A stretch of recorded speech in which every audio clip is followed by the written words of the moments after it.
네, 이 문제를 한번 풀어보겠습니다.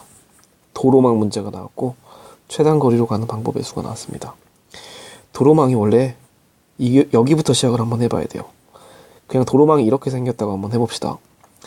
A부터 B까지 가는 경우의 수는요, 오른쪽으로 총 몇 번 가면 되냐면 5번 가면 되고요, 위쪽으로 3번 가면 돼요. 그래서 오른쪽으로 가는 걸 A라고 하고 위로 가는 걸 B라고 해볼게요. 경로의 수는 A가 5개 있는 것과 B가 3개 있는 것, 이거를 순서 바꾸는 경우의 수랑 일치해요. 볼게요. A 5개를 처음에 쓰고 B 3개를 뒤에 쓰면은 이거에 매칭되는 경우의 수는, 경로는 이렇게 돼요. 만약에 순서를 B가 이런 식으로 왔다, A는 5개 맞춰야 되니까 이렇게 왔다 라고 한다면 A 1번, B 2번, A 2번, B 1번, A 2번.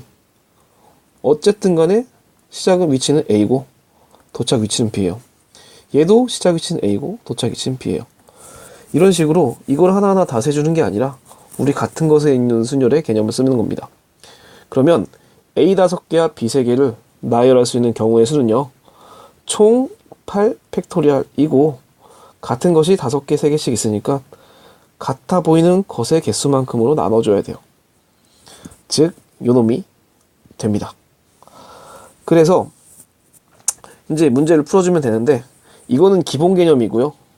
이렇게 최단 경로 할 때 같은 것이 있는 순열 쓰는 기본 개념이고, 얘는 조금 더 확장이 됐죠. 기본 개념을 물어보는 게 아니라 지금 갑자기 뜬금없이 저기가 이빨이 빠져 있고요, 길이 이상한 데도 되어 있고 이빨이 빠져 있어요. 이런 경우 어떻게 푸는지 한번 해봅시다. 경우의 수는요, 2가지 원칙 알아야 됩니다. 빠짐없이 세야 되고요, 또 중복 없이 세야 돼요. 그래서 이 최단 경로 문제에서는 빠짐없이 중복 없이 세는 게, 이 방향과 대각선 방향에 점을 잡으면 바로 빠짐없이 중복 없이 셀 수가 있어요. 일단 이런 문제로 한번 해봅시다.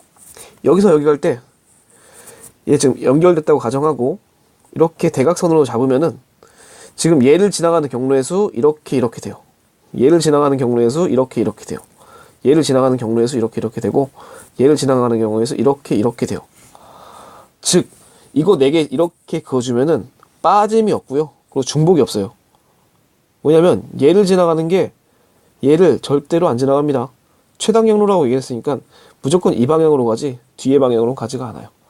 따라서 대각선으로 이렇게 점 찍어서 빠짐없이 중복 없이 나눠주는 그 발상을 해야 되는데, 예를 볼게요. 대각선으로 점 찍으려면은 즉 이렇게 점을 찍을 수도 있고요, 또는 이렇게 점을 찍을 수도 있고, 또는 이렇게 점을 찍을 수도 있는데, 이게 얘가 가장 괜찮은 방법입니다. 왜냐면 여기 이빨이 빠져 있기 때문에. 그래서 이 점을 P, Q, R이라고 한번 해보고 경로의 수를 한번 구해볼게요. P의 경로의 수는 무조건 지나서 이렇게 가야 되니까 그냥 P를 지나가는 거는 한 개가 그냥 보입니다. 그 다음에 Q를 지나가 볼게요. Q를 지나가는 거는요, 일단 A서부터 Q까지 가야 돼. 그러면 이 네모를 한번 생각해 봅시다. 오른쪽으로 한번 가고 위로 2번 가야 돼요. 즉 이거 순서 바꾸는 경우의 수가 되는 거고, 같은 것이 있는 순열로 3개니까 3팩토리얼, B가 2개니까 2팩토리얼 해서 얘는 3. 여기서 여기까지 3가지 경우의 수가 생기고, Q에서 B까지 몇 가지 경우의 수가 생기냐면은 A가 지금 총 몇 개냐면 4개가 생겨요. A 4개, 그리고 B가 총 몇 개냐면 1개 생겨요. 즉 A 4개와 B 1개를 순서 바꾸는 경우의 수 5팩 나누기 같은 것의 개수 4팩 해버리면 5 됩니다.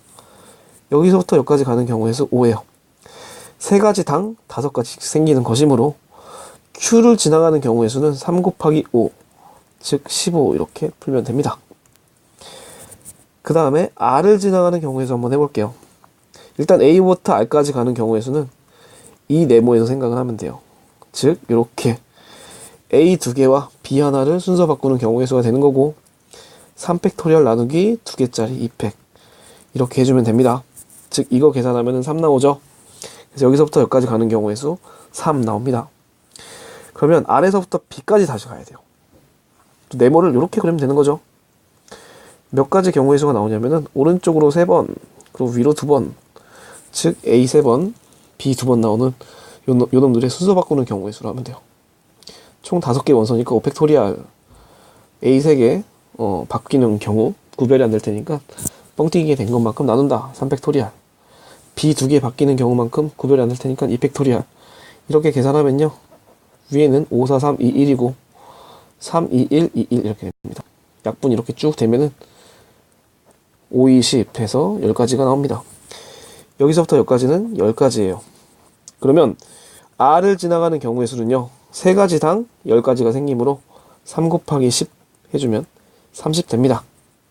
그래서 PQR 지나가지 않고 여기까지 가는 경우의 수 없고요. PQR 중복 안 됩니다. 즉 빠짐없이 중복 없이 이렇게 나눌 수 있는 기준은 바로 대각선으로 점을 잡는 거죠. 따라서 P를 지나갈 때 경우의 수 1번과 Q를 지나갈 때 경우의 수 15번과 R을 지나갈 때 경우의 수 30번을 더하면 46이 되는 거죠. 따라서 정답은 46, 1번이 됩니다. 그래서 얘 빠짐없이 중복 없이 세는 방법, 대각선으로 점 찍어서 각각 센다 라고 생각하면은 사실 그 안에 있는 내용은 이런 것들 구하는 거는 기본 내용이니까 여러분들 이해가 더 빠를 거예요. 네, 수고하셨습니다.